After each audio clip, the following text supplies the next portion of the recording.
बिस्मिल्लाहिर्रहमानिर्रहीम। अस्सलाम वालेकुम। Welcome back to my YouTube channel Mama Food Secrets. आज की इस वीडियो में मैं आप लोगों के साथ शेयर कर रही हूँ रमज़ान स्पेशल रेसिपी, और आप इसे शब बारात पे भी ट्राई कर सकते हैं। मेरे पास एक कटोरी के करीब मैदा है और इसके अंदर मैंने 1 टीस्पून चीनी ऐड कर दी है। अब उसके बाद मैं 1 पिंच के करीब इसके अंदर नमक ऐड करूँगी, और फिर इसके बाद मैं इसके अंदर घी ऐड कर रही हूँ। घी ऐड कर लेने के बाद क्या करना है, हमने तकरीबन 3 टेबलस्पून के करीब मैंने इसके अंदर घी ऐड किया। इसे अच्छी तरीके से हमने मिक्स कर लेना है। अच्छे तरीके से मिक्स कर लेने के बाद इसकी जो निशानी है वो ये है कि आपका जो डो बनेगी वो कैसी होगी, ये आपको इसी टाइम पर ही देख लेना है। वो देखना ऐसे है कि इस तरीके से हमने मुट्ठी बनानी है। अगर ये मुट्ठी बनने लगे घी डालने के बाद, तो इट मीन्स कि जो हमारी डो बनेगी वो बिल्कुल परफेक्ट होगी। अब इसके बाद मैंने नीम गर्म पानी लिया है और उसके साथ मैं इस डो को तैयार कर लूँगी। सिंपली घरों में बहुत सारी चीज़ें बनती हैं इस डो से, तो सबको आता होगा। खैर, आप देख सकते हैं कि डो कितना स्मूथ बन के रेडी हो चुकी है, और इसे इस तरीके से मैं गूंद रही हूँ। अच्छे तरीके से इसे गूंद लेना है। रमज़ान स्पेशल रेसिपी है, आप इसे ट्राई कीजिएगा। यकीन जाने बच्चों को बड़ों को बहुत ज़्यादा पसंद आएगी। डिसेंट सी रेसिपी है, जब आप बनाएंगे तो सबका दिल खुश हो जाएगा। अब क्या करना है कि इसके ऊपर मैंने घी लगा लिया और फिर मैं इसे स्टे के लिए रख रही हूँ। अब दूसरी तरफ क्या किया है, मैंने देसी घी ऐड कर दिया है। उसके बाद ये मेल्ट हो चुका है, और फिर इसमें 1 कटोरी सूजी जाएगी। सूजी को पहले अच्छे तरीके से देख लिया करें, उसे अच्छे तरीके से छान लिया करें। बाज़ औक़ात क्या होता है कि इसके अंदर कुछ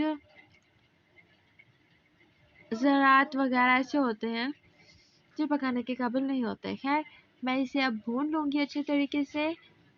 यहाँ पर 1 कटोरी मेरे पास चीनी है, और फिर उसके बाद मैं चाशनी बना रही हूँ, शुगर सिरप। तो उसके लिए क्या करना है कि मैंने 3 कटोरी पानी ऐड किया। अब उसके अंदर मैंने 1 कटोरी चीनी ऐड कर दी है। अब यहाँ पर इसकी अच्छे तरीके से हमने भुनाई कर लेनी है, आप देख सकते हैं। और दूसरी तरफ पानी भी अच्छे तरीके से बॉयल हो रहा है। इसमें मैंने इलायची ऐड कर दी है, गरी ऐड कर दी है, और अब चाहें तो आप किशमिश भी इसी टाइम ऐड कर दें। और दूसरी तरफ आप देख सकते हैं कि मैं सूजी को ब्राउन होने तक अच्छे तरीके से, बस करना ये है कि अच्छे तरीके से इसे भून लेना है और चम्मच नहीं रोकना बिल्कुल भी। अब उसके अंदर जो चाशनी बन के रेडी हुई है वो मैंने ऐड कर दी है, थोड़ी थोड़ी करके ऐड करनी है, और फिर मैं इसे पका लूँगी अच्छे तरीके से जब तक ये अच्छी तरीके से ठीक नहीं हो जाते। अब उसके बाद मेरे पास जो कुछ ड्राई फ्रूट्स हैं वो मैं इसके अंदर ऐड करूँगी। अवेलेबल हो तो आप ऐड कर सकते हो, अदरवाइज स्किप कर दीजिएगा।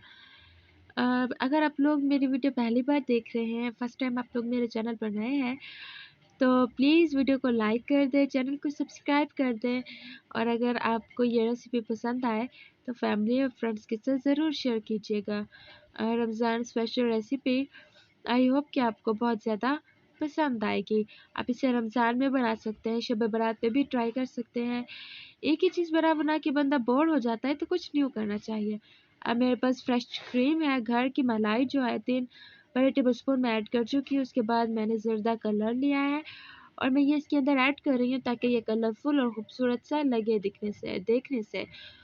और अच्छे तरीके से मिक्स कर लिया है। देखिए अब कितना खूबसूरत कलर आ चुका है। और फिर मैं इसे अब अच्छे तरीके से पका लूँगी, और इसे तब तक पकाना है जब तक ये कढ़ाई ना छोड़ने लगी और इसके अंदर से घी ना निकल आए। जब घी निकल आए तो समझ आएगा कि हलवा बिल्कुल अच्छे तरीके से बन के रेडी हो चुका है। दूसरी तरफ जो आटा है, मैंने क्या करना है कि एक मैंने इसे बराबर के पार्ट्स में डिवाइड कर लेना है, और फिर मैं उन्हें बेल लूँगी। और आगे का जो प्रोसेस है आप खुद देखिएगा कि क्या करते हैं हम।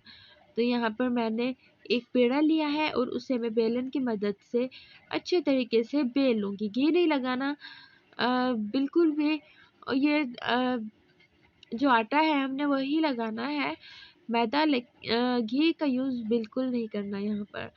तो अच्छे तरीके से मैंने इसे बेल लिया है और फिर जब मैं इसे बेल लूँगी तो फिर आप देखेंगे इतना ना बहुत ज़्यादा मोटा है ना बहुत ज़्यादा पतला है। इसी तरीके से आप लोगों ने इसे बेल लेना है। अब क्या करना है कि एक गिलास लिया, या अगर आप लोगों के पास कोई कटर वगैरह हो तो उस कटर की मदद से आप ऐसे काट लें।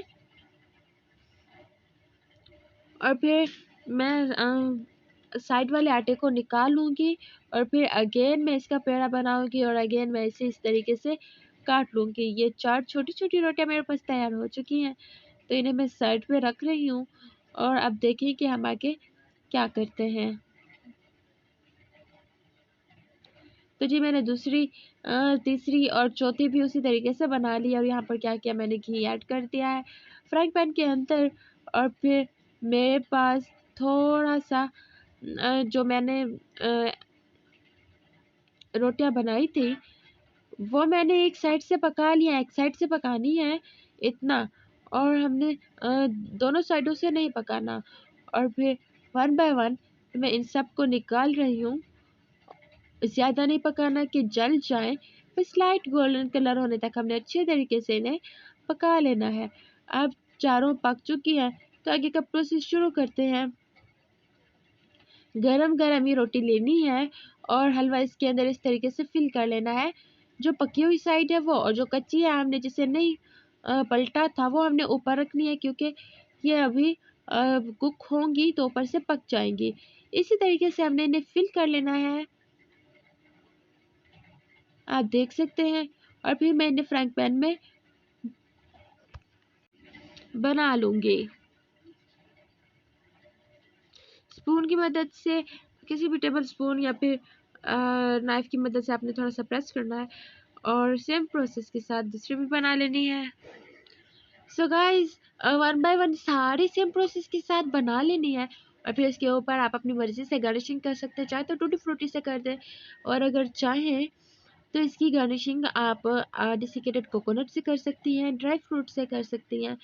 लाइट गोल्डन ब्राउन होने तक मैंने इसे कुक कर लेना है। और जी आप देख सकते हैं हमारी खूबसूरत सी रेसिपी बनकर रेडी हो चुकी है। शब बारात पर आप इसे ज़रूर ट्राई कीजिएगा, अपना फीडबैक ज़रूर दीजिएगा कि आपको ये रेसिपी कैसी लगी। अपना फीडबैक ज़रूर दिया करें, मुझे इंतज़ार होता है आप लोगों के फीडबैक का। सो गाइस वंस अगैन, अगर चैनल पर नए हैं तो चैनल को सब्सक्राइब कर दें, और अगर वीडियो पसंद आई है तो अपने फैमिली और फ्रेंड्स के साथ ज़रूर शेयर कीजिएगा। और हाँ प्लीज़ एक प्यारा सा कमेंट ज़रूर कीजिएगा।